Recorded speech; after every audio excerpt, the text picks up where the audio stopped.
So my name is Lauren Abrahams and I'm with Public Work, and we're the design consultants who are formulating this design study for the Mount Pleasant BIA. So what I was talking about tonight was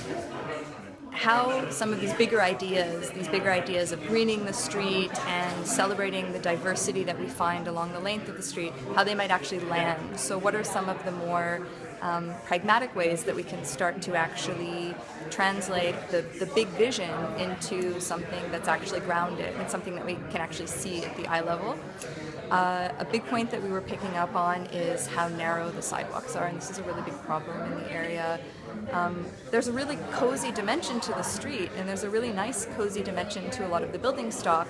but the road, the actual vehicular way, is just so wide in comparison to the very narrow sidewalks that there's this kind of disproportionate feel where pedestrians just don't have the space that I think they deserve on the street. So we've just been very preliminarily looking at ways to rebalance the space within the existing right-of-way. So not taking away any vehicular lanes, not changing the overall capacity of the street, but finding strategies that might actually differ from one end of the street to the other, but finding strategies to enhance the pedestrian environment,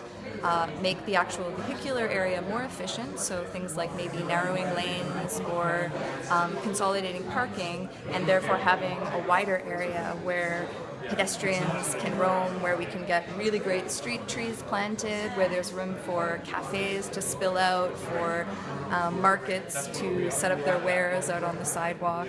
and ultimately just create a more balanced environment for pedestrians.